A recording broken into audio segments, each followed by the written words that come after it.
गंवार जिठानी modern देवरानी। अर्पिता की शादी राकेश से तय होती है, जो एक सरकारी नौकरी करता था। अरे चाची, अर्पिता इतनी सुंदर, पढ़ी लिखी और मॉडर्न लड़की है, फिर कहाँ आप इसकी शादी ऐसे घर में कर रही हैं? अरे लड़का सरकारी नौकरी करता है, इंजीनियर है, खूब कमाता है, खूब मेहनत की है लड़के ने इस नौकरी के लिए। अर्पिता भी राकेश को पसंद नहीं करती थी, लेकिन पिता ने हाँ कर दिया तो शादी के लिए मन मारकर तैयारी कर रही थी। हाँ माँ, चाची ठीक ही तो कह रही हैं। पता है मेरी सहेलियों के पति कितने मॉडर्न हैं। अरे देख बेटा, तू मॉडर्न है ना, वो पढ़ने लिखने वाला गांव का होनहार लड़का है, तू जैसा रखेगी रहेगा। अब तक कोई उसकी केयर करने वाला नहीं था, है तो सिर्फ एक भाई भाभी, और माँ पिता तो गांव में ही रहते हैं। अर्पिता का मुंह बन जाता है। वो पिता के फोन से राकेश का नंबर लेकर उसे मिलने के लिए बुलाती है। आज तो मैं उसे साफ साफ मना कर दूंगी, मुझे नहीं करनी शादी।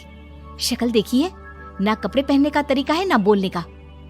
अर्पिता राकेश से मिलने जाती है। अब क्या हो गया, आपने मुझे अर्जेंट मिलने को बुलाया, सब ठीक तो है ना? हाँ सब ठीक है, पर मैं आपसे कुछ कहना चाहती हूँ। आप ना इस शादी से मना कर दे। राकेश की आंखें अर्पिता की इस बात से लाल हो जाती है। वो रोंदे गले से कहता है, लेकिन शादी की सारी तैयारियां हो गई हैं। मैंने आपके साथ एक अच्छे भविष्य का सपना भी देख लिया है। ऐसा मत करिए प्लीज। माँ पिता के अलावा मैंने किसी को दिल से अपना माना है तो वो आप ही है। देखिए, मुझे आपसे कोई समस्या नहीं है, लेकिन आप मेरे जैसे नहीं हैं। मैं मॉडर्न लड़की और आप। मैं आपसे वादा करता हूँ, जब तक आपके लायक नहीं बन जाता मैं कभी आपसे बीवी का हक नहीं मांगूंगा। अर्पिता राकेश का प्यार देखकर पिघल जाती है और शादी के लिए हाँ कर देती है।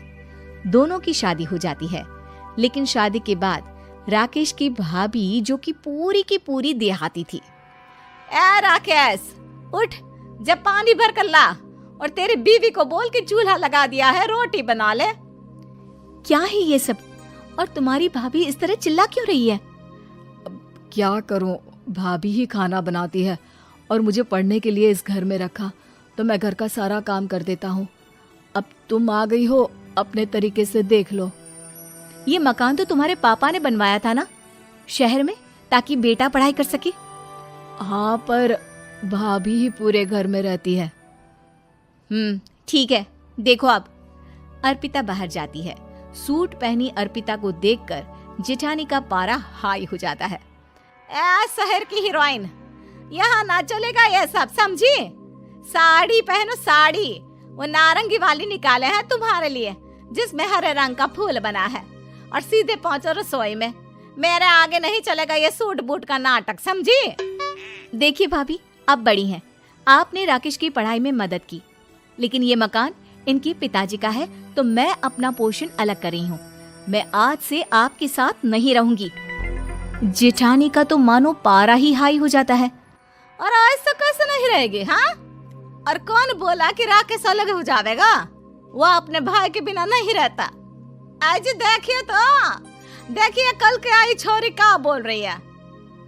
राकेश के साथ बात हो गई है, मैंने ऊपर का हिस्सा राकेश को दे दिया है, उसकी अपनी जिंदगी शुरू हो रही है, तो अच्छा है ना कि अब रसोई भी अलग हो जाए। अर्पिता राकेश की ओर फक्र से देखती है कि उसने अर्पिता के लिए स्टैंड लिया। अर्पिता बाजार में जाकर सारा रसोई का सामान ले आती है। पिता के दिए सामान से घर सजाती है और अपने तरीके से पूरे घर की सजावट करती है। शाम को राकेश ऑफिस से आता है। कुर्ता पैजामे में राकेश को देखकर, अरे ये क्या पहना है? भाभी सिलती है ना कुर्ता, मैं सारी कमाई भाभी को ही दे देता हूँ। लेकिन अब ना बीवी को देना होगा, क्योंकि भैया भी अच्छी नौकरी करते हैं। भाभी अपने पति का पैसा संभालें और मैं अपने पति का पैसा संभालूंगी। तभी भाभी आ जाती है। अरे देखो, बहुत हो गया। हाँ, अलग रहने तक तो ठीक था, लेकिन पैसा हम एक फूटी कौड़ी नहीं देंगे। बचपन से तुम्हारे पति को हमने पाला है, उसका हिसाब दो। अच्छा, हिसाब चाहिए? कितना पढ़ी है आप जो आपको हिसाब चाहिए? बड़े भाई हैं उनकी, जिन्होंने उन्हें पढ़ाया लिखाया, वो हिसाब मांगेंगे तो जरूर दे दूंगी भाभी। अरे देख, हाँ, अगर तूने पढ़ाई की है तो मैं भी अंगूठा छापना हूँ। अरे 5 की क्लास तक पूरी पढ़ाई की है, समझे? वैसे भी कल इन लोगों के माँ बाबूजी आ रहे हैं गांव से, वही लोग ठिकाने लगाएंगे तुझे। अगले दिन सास ससुर आते हैं, दोनों बहुत ही सीधे लोग। अच्छा किया जो ऊपर के हिस्से में राकेश की गृहस्थी लगा दी। अब दोनों बेटे अपना अपना देख ले। छोटी बहू कहाँ है?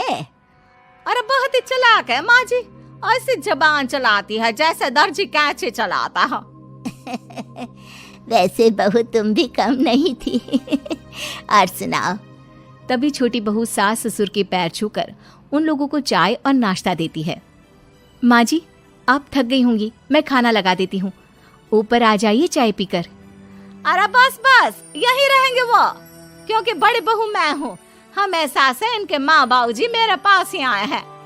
चलिए माँ जी, आप ना किचन में खाना बनाइए, मैं जरा बाजार होकर आती हूँ और फिर साथ में खाना खाते हैं। जेठानी बाजार निकल जाती है और सास ससुर बेचारे घर पर अकेले। फिर दोपहर को, माँ जी, मैंने आप सभी के लिए खाना बनाया है। माना मैं छोटी हूँ, लेकिन अच्छा लगेगा अगर आप लोग मेरे साथ रहें। वैसे भी यहाँ है कौन बेटा, चलो ऊपर राकेश के पास ही चलते हैं। सास ससुर दोपहर का खाना खाकर वहीं आराम करने लगते हैं कि जेठानी आ जाती है। अरे वाह, ये तो वही बात हुई ना, कल की आई को पूरा परिवार और हम अकेले के अकेले। भाभी देखिए, परिवार में प्यार से रहा जाता है, ना कि चालाकी से। अम्मा खाना कैसे बनाती, पहले ही गांव से थक कर आई हैं। हाय रे दया, तो मैं का बाजार से ऐस करके आ रही हूँ। अरे भूख के मारे मेरा सर दर्द हो रहा है, पर यहाँ मेरी फिक्र कौन करेगा। अरे तो किचन में खाना है, लगा देती हूँ मैं भाभी। बड़ी बैठकर खाना खाती है और शाम को जब राकेश घर आता है। अरे राकेश, तू तो पूरा हीरो लग रहा है इन कपड़ों में। ऐसे कपड़े पहले क्यों नहीं पहनता था? राकेश बीबी की तरफ देखता है और फिर कहता है, माँ पहले पहनाने वाली नहीं थी ना। हाँ हाँ, और हम जो हाथ से सिल सिल कर कुर्ता पहनाते थे उसका का? अरे तुम्हारे भैया तो आज भी पहन रहे हैं। तभी अर्पिता सास के लिए कपड़े और ससुर के लिए शर्ट पैंट ला कर देती है। उन लोगों को फ्रिज से ठंडा पानी और टीवी में फिल्म दिखाती है। अरे कब से इनको बोल रहे हैं कि फ्रिज वाले आओ, लेकिन ये है कि मानत ही ना है। बहू, अब तो तुम ही समझाओ ससुर जी को। नहीं पापा, आप फ्रिज मत लीजिए। अरे वाह रे छोटे, खुद फ्रिज का ऐसे का मजा ले, और इनकी माँ के पास फ्रिज भी ना हो। अरे देखा पिताजी, देखा माँ जी कब बोल रही है। अरे उसकी पूरी बात तो सुन लो कि वो क्या बोल रही है। वो इसलिए क्योंकि अब माँ जी और पापा यहीं रहेंगे मेरे पास। घर को घर सिर्फ मॉडर्न या गांव की सोच नहीं, बल्कि संस्कार बनाते हैं भाभी, और संस्कार अच्छे हो तो सब सही हो जाता है।